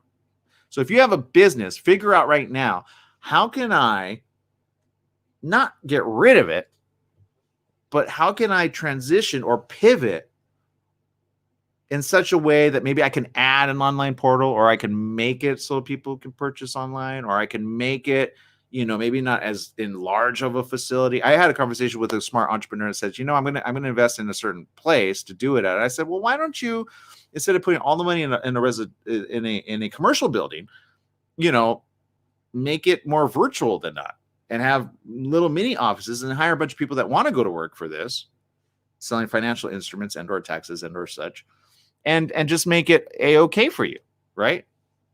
Financially, spread the opportunity. I'm sure there's people that need work virtually, and I'm pretty sure your job can be done virtually. Can it not? Start thinking like that. The article goes on to read, how did these brewers make ends meet during the Depression when they couldn't sell suds to the distressed 25% of workers who didn't have jobs? By diversifying, and then diversifying some more. Brewers started running dairies. Look at this. I like this. This is smart. Running dairies, selling meat, and venturing out into other agricultural enterprises. Brewers were also allowed to make near beer. I've had that. Have you ever had near beer? It's not that bad. It's not good either, but it's not that bad.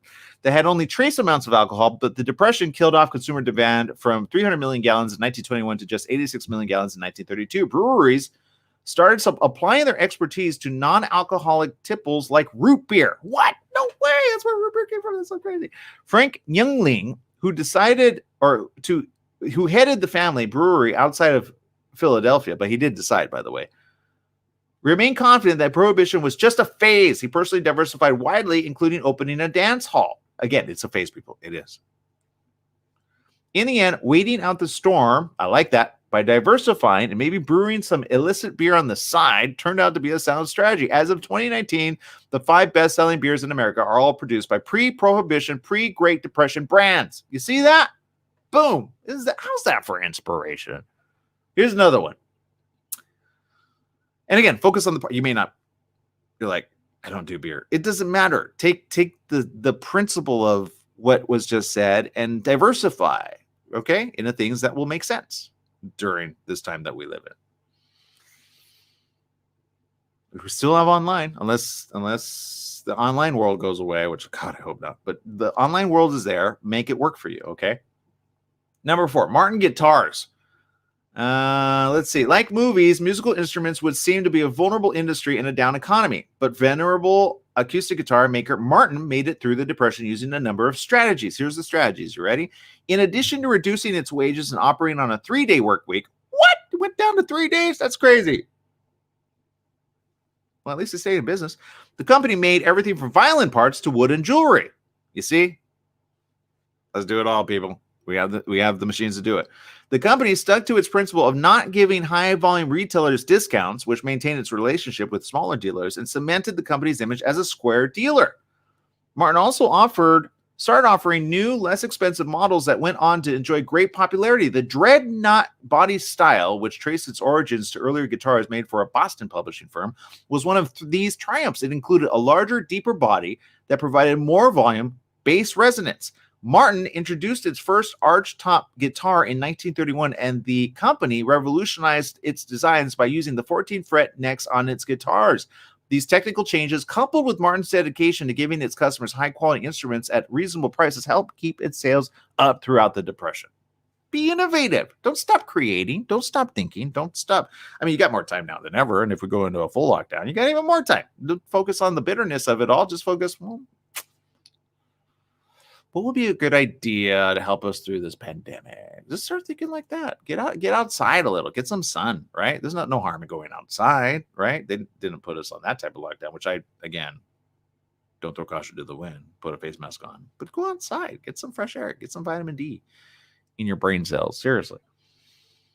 And even if you're going through this pandemic, going outside in your backyard or just going outside in the front porch, I mean, be glad you're not locked up in a nursing home. I feel bad for our elderly ones that are locked up in nursing homes. That's no fun. Procter and Gamble. Actually, I'm going to go to comments here in a minute. Here we go. Here's one. Maria. I make house calls and do telehealth at the moment for my job and can do it as long as needed for my patients. They still get top healthcare from me. You see that? Telehealth is going to explode, by the way. It's going to explode because we're in it for the long haul. So telehealth companies are going to start popping up a dime a dozen. True. Procter & Gamble. The Great Depression was trying for most consumer product companies, but Procter & Gamble came out of the whole ordeal smelling better than it had in 1929. How did the soap giant beat the Depression? Things were tough at first when mainstay grocery customers started cutting their orders and inventories piled up. P&G apparently realized that even in a depression, people would need soap. That's true. It's Start getting the soap out. So they might as well buy it from Procter & Gamble. Thus, instead of throttling down their advertising efforts to cut costs, the company actively pursued new marketing avenues, including commercial radio broadcasts. One of these tactics involves sponsoring daily radio serials aimed at homemakers, the company's core market. In 1933, P&G debuted its first serial, Oxidol's Own Ma Perkins, and women around the country fell in love with the tales of the kind widow. I don't get it, but it made sense at the time. Okay. The program was so successful that P&G started cranking out similar programs to support its other brands, and by 1939, the company was producing 21 radio shows and pioneering the soap opera. Oh, that's well, the soap opera came. I just learned something new. In 1950, P&G made the first ongoing television soap opera, The First 100 Years. There you go. There's a bit of trivia you didn't know. You see, it pays to actually wait till the end of this show. It does. All right. Movies. We're at number 2, by the way, for those of you following at home. The beginning of the Great Depression in late 1929 came at a particularly inopportune time for the film industry, which had recently evolved with the 1927 release of The Jazz Singer, a milestone talkie. Remember, those are brand new at the time. Just as the industry seemed to be gaining momentum, unemployment shot up, and the sort of disposable income one uses for little luxuries like going to the movies declined. Hello. We have the opposite effect, right? We can't even go to the movies. Early in the economic crisis, many movie houses had to close their doors due to the decreased traffic. What? No way, get out of town. That happened before? It's not the first time, people. Most of the once profitable studios started turning losses in the 1930s. Oh, trust me, they're all feeling it right now. Faced with the glum market, the film industry got creative to give customers maximum bang for their scant bunks. Theaters cut ticket prices by 50% or more. I could see that happening. That's smart. Started giving patrons 2 features for the price of 1 ticket. What? No way. That's how 2 feature, double feature came about. That's you got to be. You know what? I bet they could do that outside doors. Do that already. It's called drive-in theaters. Invest in one. If I had the money, I'd invest in at least 2. These double features propped up demand for cheaply made B movies, and smaller studios stayed afloat by banging out these quick products. Theater owners resorted to even more desperate hucksterism. I have no idea what that means. During the depression, I'm going to look that up. What's hucksterism? I feel like I just learned something by reading this article. This article, by the way, is mentalfloss.com. Let me give a shout out to the promoter of this. One who sells wares or provisions in the street, a peddler or hawker, one who uses aggressive, showy, and sometimes devious methods to promote or sell a product. Got it. Okay. So they resorted to that type of thinking. Got it. During the Depression, it was fairly common for theaters to use giveaways to fill their seats. Promotions like Dish Night, in which any woman who attended got a free dinner plate, cash door prizes, and silverware giveaway. You know what? Sign me up for that. Seriously. I don't know about dishes, but give me something for free. Where each trip to see a flick got you closer to having a complete set of flatware, helped buoy up attendance. Although box office takes fell from 720 million in 1929 to 480 million in 1933, they slowly climbed back up to 810 million by 1941, in part due to these disaster management tricks. Give me something for free. Sign me up for that. I'll be the first one to sign up for that. Okay. Floyd Bostwick, Odlum. This is number 1. Okay. Many investors lost everything during the market crash of 1929 because they had mistakenly assumed Wall Street's good times were never going to end. Floyd Bostwick Odlum had, with some partners, cannily turned $40,000 into a multi-million-dollar fortune by investing in utility companies. He played a lot of Monopoly, I could tell you, because once you go into the utilities, you just reap the rewards. Odlum and his partners didn't like the way they thought the markets were moving, though. They cut bait on stocks in an effort to generate cash before the market crash Odlum thought was coming. When the crash came, Odlum had millions in cash on hand, an enviable position in a cash-starved market. He began swooping in to buy up failing companies at drastically reduced prices and then consolidating or spending their assets for more cash. It sounds like a pretty simple model, but it was so effective it made Odlum one of the wealthiest men in the country. The 1941 edition of Current Biography declared Odlum possibly the only man in the United States who made a great fortune out of the Depression. Well, yeah, he bought cheap and sold high, right? Revamp them, figure it out, do the right thing. Okay, a lot of people can't do that. If there's an investor talking or thinking right now on the morning show, good job. There's your inspiration. Okay. But look, at the end of it all, people, I'm going to end with this. Okay. Because I got time running out. At the end of the day, think outside the box. It's stupid saying. I hate the saying. I really do. So let's revamp it, okay? It is now going to be revamped to put yourself ahead, not behind. Don't think about well, it's good to look at moments in time. It doesn't all apply anymore because we've evolved as a human species when it comes to technology, right? So think ahead of what technology has the ability to do right here, right now. Plan out another 3 years trajectory and see where that takes you in the next 8 years. Because if we can get through this in 3 years, you'll be hugely profitable in 8 years. That's a decade, less than a decade, right? How old will you be then? Start doing that now. Or get with a couple people that know how to do that, right? And move forward. I know I am. Why can't you? I actually started yesterday. I've already put out what I think is going to be quite profitable in the next 8 years. I'm going on record saying that now. I hope it doesn't come with too many bumps along the road, but even if it does, I'm going to learn something now during the lull, ramp up, and make a killing. I hope. Will I? Who knows? But here's what I do know. At the end of the day, you just got to focus on what do you have the ability to do for the next 8 months. Get through that. Start planning accordingly. Don't quit your day job if you have one. Think outside the box of what you can go into if you're currently out of a job. Think about the virtual. I mean, you just heard one right now. Maria says telehealth, right? Maybe it's learning a new career. Take some time. There's a lot of free resources, by the way. Okay. There's a lot just to learn online. There's YouTube. People have learned on YouTube. We had a smart designer on the show, which talked about how she's learned a lot of stuff from YouTube, or you can learn from YouTube, but she went to a very expensive school, right? I don't know why I have this itch. Seriously. I need a Kleenex. Where's the Kleenex? All right, people. Look, I'm out of time. Make it a great day, whatever you do. Remember, there you go. Don't give up. Keep fighting. Push forward. Move forward. All right? Say to yourself, self, how can I move forward? Self, what do I need to do to move forward? And see if self responds. You might have a good dream that might make you move forward. Who knows? It might be a good idea that suddenly pops in your head the rest of the day. Run with it. Just run with it. For the next 24 hours, if anything comes up in your head after saying this, say these words out loud. Ready? Self, what can I do to move forward in my life and profit from it at the same time? That'd be great. I didn't get anything. Did you get anything? Not yet. Then use this one. Before you go to bed, do this. I used to do this all the time. I'm going to start doing this again. Say to yourself the question. Say this.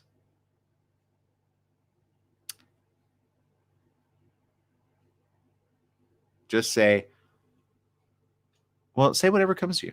Ask a question before you go to sleep. Okay? And see if you get the answer. You might get the answer in the middle of the night. You might get the answer within the week or the month or sometime. Keep it simple, though. How can I get past these 8 weeks? At minimum. What do I need to do? Too daunting? All right, keep it simple. Just say these words before you go to sleep. How can I make it? Better yet, how about this? How can I help people around me and thereby help financially myself? Put that into the world. Guess what? We'll come out of this in the next 8 weeks, more ahead than behind. All right, people, I love you. Make it a great day, whatever you do. Remember, life is worth living. Live it well, everyone. Bye-bye.